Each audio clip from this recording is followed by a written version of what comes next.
I'm making this video in such short notice for one reason. I opened up Google and I saw an article that was just too good to pass up.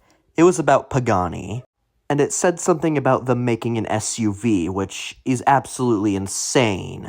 This is such an insane story to me for one reason. To me, Pagani only makes hypercars, mid-engined V12 hypercars that are very beautiful, very detailed, very expensive, and most importantly, very fast and rare. SUVs are the best-selling category of vehicles, along with trucks and whatever the Toyota Corolla has become, whether it's a hatchback or a sedan. SUVs have become very, very popular in the past 2 or so decades. So it makes a lot of sense that companies like Aston Martin, Ferrari, Lamborghini, Maserati, and a few others are making SUVs. It doesn't really make sense for Pagani, though. The issue with Pagani making an SUV is that Pagani is in not exactly the same category as those companies. They're more up with Bugatti and Koenigsegg, more very limited quantity hypercar companies, not really like supercar companies or sports car companies. To give some perspective on just how limited Paganis are, if you were to take every Koenigsegg, Bugatti, and Pagani in the entire world, you would have less of all three of those car companies worth of cars than there are Lamborghini Aventadors in the world, and that is their flagship model. So basically my point is, if Pagani were to make an SUV, they would still be a relatively limited production company, but they would be unlocking a new market as the Lamborghini Urus alone has sold almost double what the Aventador has. Keep in mind, the Urus was released in 2018 and the Aventador was released in 2011. The Urus has sold nearly double as much as the Aventador in about a third of the time.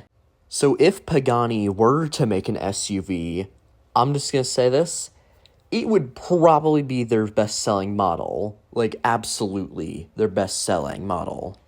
But that depends on how much they're willing to make, considering that the Codalunga, this weird-looking thing, only 5 of them were ever built, and the Utopia only had 99 coupes built. Also, I'm fairly certain that, making money off of this SUV will not be an issue if Pagani ever decides to make it.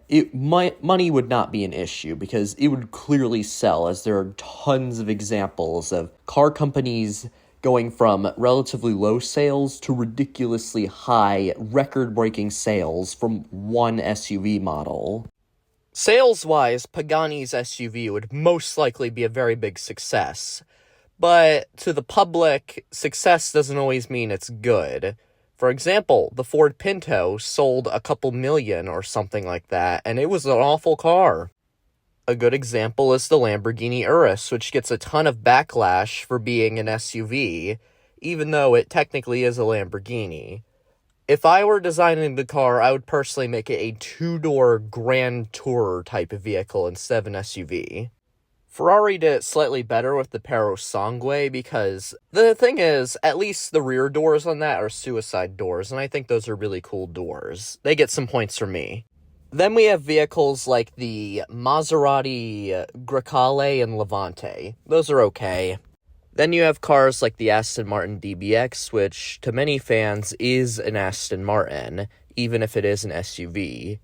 Then we have vehicles like the Rolls-Royce Cullinan and Bentley Bentayga, which are absolutely accepted to be their respective companies, because their respective companies make luxury cars, and that's sports cars, and SUVs work best as luxury cars. Bugatti doesn't have an SUV because they say it would dilute the brand image, and basically it would make it more affordable to people that Bugatti thinks shouldn't have a Bugatti. Basically, Bugatti doesn't make an SUV because, well, they don't want it to be diluted, and they don't want the brand to be associated with, mass-produced cars. But for Pagani, I believe an SUV would actually be a pretty good idea, because, thing is, if they do it right, Like, they don't make it a 4-door, they instead make it a 2-door shooting brake type of vehicle, I think it would be absolutely loved.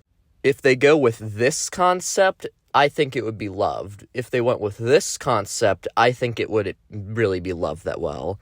But anyway, that's basically all I have to say about the Pagani SUV.